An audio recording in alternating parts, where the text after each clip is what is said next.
우리는 모두 행복해지기를 바랍니다. 그런데 정말 우리가 행복하다고 느끼려면 어떤 것들이 필요할까요? 단순히 돈이 많다고 혹은 좋은 직업을 가졌다고 해서 행복하다고 단정할 수 있을까요? 아니면 또 다른 조건들이 더 중요하게 작용할까요? 이러한 질문들은 인류가 오랜 시간 동안 탐구해온 근원적인 물음이자 현대 사회에서도 끊임없이 연구되고 있는 주제입니다. 과거에는 행복이 주로 개인의 심리적 상태나 운에 따라 좌우된다고 여겨지기도 했습니다.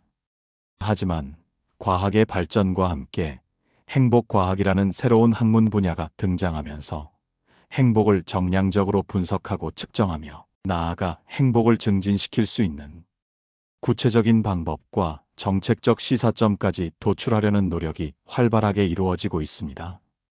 최근 연구들은 행복을 결정짓는 다양한 요인들이 개인의 특성뿐만 아니라 사회경제적인 조건, 그리고 우리가 맺는 사회적 관계들, 심지어는 정부의 정책적인 부분에까지 복합적이고 유기적으로 연결되어 있다는 점을 밝혀내고 있습니다.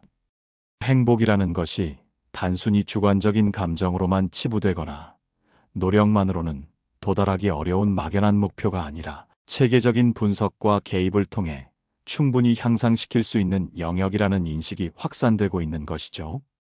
그렇다면 우리를 정말 행복하게 만드는 조건들은 과연 무엇일까요?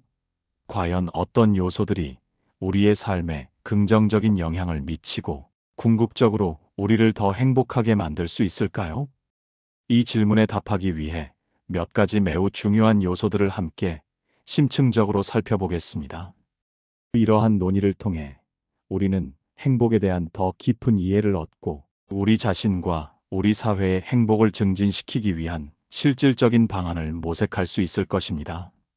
첫 번째로 우리가 가장 먼저 떠올릴 수밖에 없는 중요한 요인, 바로 사회경제적인 요인입니다. 현대 사회에서 경제적인 안정은 삶의 많은 부분을 지탱하는 기본적인 토대가 됩니다. 예상하셨겠지만 최신 연구에 따르면 소득은 우리의 상, 특히 1인 가구의 행복에 상당한 영향을 미치는 것으로 나타났습니다. 물론 돈이 많다고 해서 무조건 행복하다고 할 수는 없습니다. 소득이 일정 수준을 넘어서면 행복과의 상관관계가 줄어든다는 연구 결과도 있으니까요. 하지만 최소한의 경제적 안정을 확보하는 것은 불안감을 해소하고 기본적인 삶의 질을 보장하여 행복감을 높이는데 필수적인 조건이 될 수 있습니다. 예를 들어 갑작스러운 질병이나 실직과 같은 위기 상황에 대처할 수 있는 경제적 여유는 삶의 스트레스를 현저히 줄여줄 수 있습니다. 또한 주거, 교육, 의료 등 기본적인 생활을 영위하는 데 필요한 비용을 감당할 수 있는 능력은 우리가 일상에서 느끼는 압박감을 덜어주고 더 나은 선택을 할 수 있는 자유를 제공합니다. 이러한 경제적 안정은 우리가 여가 활동을 즐기거나 자기 개발에 투자하거나 혹은 타인을 도울 수 있는 기회를 만들어주기도 합니다. 이처럼 돈이 직접적으로 행복을 가져다 주지는 않지만 행복을 추구하는 데 필요한 여러 가지 자원과 기회를 제공함으로써 간접적으로 행복에 기여한다고 볼 수 있습니다. 그러나 여기서 중요한 점은 단순히 개인의 소득 수준만을 넘어 사회 경제적인 격차를 줄이는 것이 사회 전체의 행복 증진에 매우 중요하다는 것입니다. 불평등이 심화될수록 사회 구성원들 간의 박탈감과 상대적 빈곤감이 커지고 이는 곧 사회 전체의 행복도가 낮아질 수 있다는 연구 결과는 이를 명확히 뒷받침합니다. 특정 계층에 부가 과도하게 집중되고 다른 계층은 심각하게 소외될 때 사회 구성원 전체의 연대감은 약화되고 행복감은 저하될 수밖에 없습니다. 이러한 상황은 사회적 갈등을 증폭시키고 전반적인 사회 분위기를 부정적으로 만들 수도 있습니다. 따라서 정부나 사회의 정책적인 개입을 통해 이러한 격차를 줄여나가는 노력이 절실하게 필요합니다. 예를 들어 공정한 세금 제도, 사회 안전망 확충, 교육 기회 확대, 양질의 일자리 창출 등을 통해 모든 사람이 최소한의 경제적인 안정 속에서 살아갈 수 있는 기반을 마련하는 것이 결국 사회 전체의 행복도를 높이는 가장 근본적인 길이라는 인식이 확산되고 있습니다. 개인의 노력도 중요하지만 사회 구조적인 개선이 뒷받침될 때 비로소 더 많은 사람들이 행복을 경험할 수 있다는 것이죠. 두 번째로 중요한 것은 바로 사회적 관계입니다. 인간은 사회적 동물이라는 아리스토텔레스의 말처럼 우리는 혼자서는 온전하게 살아갈 수 없는 존재입니다. 다른 사람들과의 연결, 즉 사회적 관계는 우리의 행복에 깊이 관여하며 삶의 의미와 만족도를 크게 좌우합니다. 고독감이나 소외감은 인간에게 가장 큰 고통 중 하나로 여겨지기도 하니까요. 흥미로운 점은 최신 연구에 따르면 가구 형태에 따라 사회적 관계가 행복에 미치는 영향이 조금 다르게 나타난다는 것입니다. 예를 들어 기혼 가구의 경우 배우자와의 유대감, 자녀와의 교류, 그리고 친척이나 친구, 이웃과의 돈독한 관계가 행복에 더 결정적인 요인으로 작용한다고 합니다. 가족 구성원과의 깊은 사랑과 신뢰를 바탕으로 서로 의지하고 사랑을 나누는 것은 물론 다양한 사회적 네트워크 속에서 소속감을 느끼고 활발하게 교류하는 것이 삶의 안정감과 만족도를 높이는 데 매우 큰 역할을 합니다. 함께 시간을 보내고 어려움을 나눌 수 있는 대상이 있다는 것은 큰 위안이 되며 이는 곧 행복감 상승으로 이어집니다. 그렇다면 1인 가구는 어떨까요? 1인 가구 역시 사회적 관계가 행복에 매우 중요하지만 그 양상이 기혼 가구와는 조금 다르게 나타납니다. 1인 가구는 가족이라는 직접적인 울타리가 없기 때문에 외부와의 연결고리가 더욱 절실할 수 있습니다. 최신 연구에 따르면 1인 가구의 경우 지역사회와의 상호작용, 특히 사회적 네트워크와 다양한 여가 활동 참여가 행복감을 높이는데 매우 중요한 역할을 한다고 합니다. 예를 들어 동호회 활동을 통해 취미를 공유하는 사람들과 교류하거나 지역 커뮤니티에 적극적으로 참여하여 봉사활동을 하거나 혹은 친구들과 정기적인 모임을 통해 새로운 경험을 공유하는 등 적극적으로 사회적 관계를 맺으려는 노력이 1인 가구의 행복에 큰 기여를 한다는 것입니다. 이는 곧 사회적 자본의 중요성을 강조합니다. 사회적 자본이란 사회 구성원들 간의 신뢰와 협력, 그리고 연대감을 의미하는데 이를 강화하는 정책이 사회 전체의 행복 증진에 크게 기여할 수 있음을 시사합니다. 예를 들어 다양한 형태의 커뮤니티 활동을 지원하고 자원봉사를 활성화하며 이웃 간의 교류를 장려하는 정책들은 사회적 자본을 확충하고 결과적으로 시민들의 행복감을 높이는 데 기여할 수 있습니다. 결국 우리는 타인과의 긍정적이고 의미 있는 상호작용 속에서 삶의 풍요로움을 느끼고 더 큰 행복을 경험한다는 사실을 알 수 있습니다. 세 번째로, 우리의 내면과 직접적으로 연결된 중요한 요소인 정서적 안정감입니다. 행복을 이야기할 때 가장 직관적으로 떠올릴 수 있는 부분이 바로 이 정서적 안정감일 것입니다. 정서적 안정감은 단순히 슬픔이나 분노, 불안과 같은 부정적인 감정의 부재만을 의미하는 것이 아닙니다. 그것은 긍정적인 감정, 예를 들어 기쁨, 만족감, 평온함, 감사함 등을 자주 경험하고 전반적인 삶에 대한 만족감과 삶의 목적의식이 높은 상태를 포괄하는 개념입니다. 최신 연구에 따르면 정서적 안정감은 행복의 핵심적인 결정 요인 중 하나이며 앞서 언급한 사회-경제적 조건이나 사회적 관계와도 매우 긴밀하게 상호작용한다고 합니다. 아무리 경제적으로 풍요롭고 돈독한 관계를 맺고 있다 해도 내면의 불안감이나 만성적인 우울감 혹은 부정적인 감정들이 지배적이라면 온전하고 지속적인 행복을 느끼기란 매우 어렵습니다. 예를 들어 성공적인 직업을 가졌지만 항상 불안에 시달리거나 많은 친구가 있지만 진정한 소통의 부재를 느끼는 경우를 생각해 볼 수 있습니다.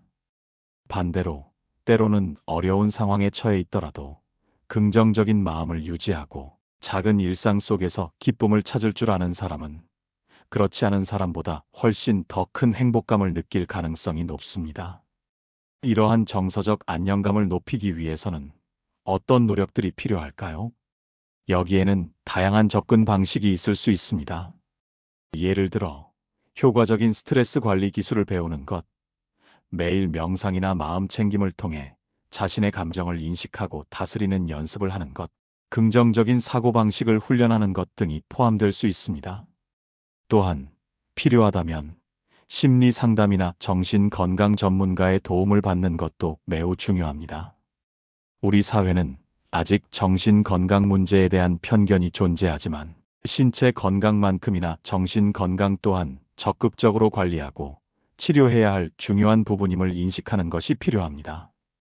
자신의 감정을 솔직하게 들여다보고 건강하게 표현하며 필요할 때 도움을 요청하는 용기는 정서적 안정감을 높이는데 매우 중요한 첫걸음이 됩니다.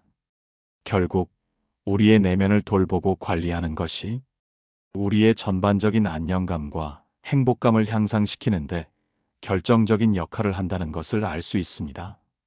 네 번째는 우리가 일상에서 간과하기 쉬우면서도 의외로 행복에 큰 영향을 미치는 요인인 가구 형태와 성별입니다. 행복에 영향을 미치는 요인들이 단순히 보편적인 것이 아니라 개인의 삶의 형태와 정체성에 따라 다르게 작용한다는 흥미로운 연구 결과들이 최근 발표되고 있습니다. 이는 행복을 위한 정책이나 개인의 노력이 개별적인 맥락을 고려해야 함을 시사합니다. 예를 들어 1인 가구, 특히 여성에게는 주거 생활에서의 공동체 인식이 매우 강한 영향을 미친다고 합니다. 단순히 거주 공간의 물리적인 만족도를 넘어 이웃과의 유대감이나 거주하는 지역, 사회 내에서의 공동체 활동 참여가 1인 가구 여성의 행복에 중요한 역할을 한다는 것입니다. 이는 1인 가구로서 경험할 수 있는 잠재적인 고립감을 해소하고 사회적 지지망을 구축하는 데 공동체 인식이 큰 도움이 되기 때문으로 해석될 수 있습니다. 함께 식사를 하거나 취미 활동을 공유하거나 혹은 서로에게 소소한 도움을 주고받는 등의 교류가 큰 의미를 가질 수 있다는 것이죠. 또한 기혼 여성의 경우 전통적인 성 역할을 수용할수록 행복도가 높아지는 경향이 있으며 반대로 직업을 가진 경우 오히려 행복이 감소하는 경향을 보이기도 한다고 합니다. 이는 사회가 여성에게 기대하는 역할 가정 내에서의 역할과 개인이 추구하는 역할 직업을 통한 자아 실현 사이에서 발생하는 갈등이 행복감에 복합적으로 영향을 미칠 수 있음을 보여주는 부분입니다. 물론 이는 모든 기혼 여성에게 해당되는 이야기는 아니며 사회 문화적 배경에 따라 다르게 나타날 수 있는 일반적인 경향일 뿐입니다. 하지만 이러한 연구 결과는 우리가 행복을 논할 때 다양한 개인적, 사회적 요인들을 복합적으로 고려해야 하며 일률적인 행복의 기준을 제시하기 어렵다는 점을 분명히 알려주는 중요한 단서가 됩니다. 각 개인의 삶의 맥락과 가치관을 존중하며 그에 맞는 행복의 길을 모색할 필요가 있다는 점을 시사하는 것입니다. 다섯 번째로, 우리의 삶에서 가장 기본적인 동시에 가장 중요한 축을 이루는 건강입니다. 아무리 많은 돈을 가지고 있고 좋은 사람들과 함께하며 긍정적인 마음을 가지고 있다 해도 건강하지 않다면 그 모든 것이 퇴색될 수 있습니다. 몸이 아프고 불편하면 일상생활에 제약이 생기고 하고 싶은 일을 마음껏 할 수 없게 되어 행복감을 온전히 느끼기 어렵겠죠. 실제로 최신 연구들은 주관적인 건강 상태, 즉 개인이 자신이 얼마나 건강하다고 느끼는 정도가 객관적인 건강 지표만큼이나 행복에 매우 중요한 영향을 미친다고 말합니다. 예를 들어 의학적으로는 만성 질환을 앓고 있더라도 스스로 그 질환을 잘 관리하고 일상생활에 큰 불편함 없이 살아간다고 느끼는 사람은 그렇지 않은 사람보다 높은 행복감을 경험할 수 있다는 것입니다. 반대로 객관적으로는 건강한 상태임에도 불구하고 늘 자신의 건강에 대해 과도하게 걱정하거나 불안해하는 사람은 행복도가 낮을 수 있습니다. 이는 단순히 신체적인 건강뿐만 아니라 자신의 건강 상태를 긍정적으로 받아들이는 정신적인 건강 또한 중요함을 의미합니다. 따라서 건강한 식습관을 유지하고 꾸준히 적절한 강도의 운동을 하며 충분한 수면을 취하는 등 기본적인 육체 건강 관리는 물론 정신 건강에 대한 적극적인 관심이 필요합니다. 스트레스를 효과적으로 관리하는 방법의 명상, 취미 활동, 대화를 찾고 마음 챙김과 같은 심리적 기법을 통해 자신의 감정과 생각을 조절하는 연습을 하는 것도 도움이 됩니다.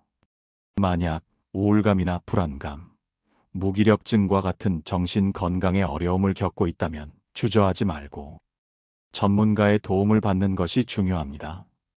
정신과 의사나 심리 상담사와의 상담을 통해 자신의 어려움을 이해하고 극복하는 것은 우리의 전반적인 안정감을 높이는데 결정적인 역할을 할 수 있습니다. 이처럼 육체적, 정신적 건강은 우리의 행복을 지탱하는 가장 근본적인 기둥이자 다른 행복 요소들의 효과를 극대화하는 중요한 전제 조건이라고 할 수 있습니다. 지금까지 살펴본 바와 같이 행복을 결정짓는 요인들은 한두 가지로 단순하게 정의하기 어려운 매우 복잡하고 다층적인 구조를 가지고 있습니다. 단순히 개인의 노력만으로 모든 행복이 해결되는 것이 아니라 사회 구조적인 문제, 정부의 정책적인 뒷받침, 그리고 개인의 환경과 특성에 따른 차이 또한 중요하게 작용한다는 점을 우리는 명확하게 이해해야 합니다. 최근에는 앞서 언급했듯이 국회미래연구원에서 2021년부터 한국인의 행복조사를 실시하며 국민의 행복 수준과 불평등, 그리고 그 결정 요인들을 심층적으로 분석하고 있다고 합니다. 특히 2024년에는 이 한국인의 행복조사의 심층 분석 보고서가 발표되어 행복의 주요 결정 요인으로서 사회경제적 조건, 사회적 관계, 그리고 정서적 안정감 간의 복잡한 상호작용을 더욱 구체적으로 보여주었습니다. 이러한 심도 깊은 연구 결과들은 우리가 더 행복한 삶을 살기 위해 어떤 사회적 노력이 필요한지, 그리고 우리 각자는 어떤 점에 집중해야 하는지에 대한 매우 중요한 시사점을 제공합니다. 궁극적으로 행복 증진을 위한 정책은 일률적인 기준을 적용하기보다는 개인의 특성, 가구 형태, 사회 경제적 상황 등을 면밀히 고려한 맞춤형 접근 방식을 취해야 합니다. 예를 들어 1인 가구를 위한 사회적 연결망 강화 프로그램, 저소득층을 위한 경제적 지원 및 교육 기회 확대, 그리고 전 국민을 위한 정신 건강 서비스 접근성 향상 등이 필요할 수 있습니다. 또한 사회적 연결망 강화, 경제적 안정, 건강 증진 등 다양한 측면에서 정책적 노력이 지속적으로 이루어져야 합니다. 단순히 경제 성장만을 추구하는 것이 아니라 사회 전체의 행복 수준을 높이는 것을 국가 발전의 중요한 목표로 삼아야 할 때입니다. 그리고 우리 각자는 이러한 사회적 노력에 동참하면서도 개인적인 차원에서는 스스로의 행복을 증진시키기 위한 노력을 꾸준히 기울여야 할 것입니다. 자신의 사회적 관계를 풍요롭게 하고 경제적 안정을 위해 노력하며 건강을 잘 관리하는 등 스스로 할 수 있는 부분에 최선을 다하는 것이 중요합니다. 행복은 저절로 찾아오는 것이 아니라 우리의 꾸준한 노력과 사회의 깊은 관심, 그리고 서로를 향한 따뜻한 연대 속에서 함께 만들어가는 소중한 가치입니다. 우리 모두가 좀 더 행복한 내일을 만들어갈 수 있기를 진심으로 바라며 오늘 이야기는 여기서 마치겠습니다. 긴 시간 함께 해주셔서 감사합니다.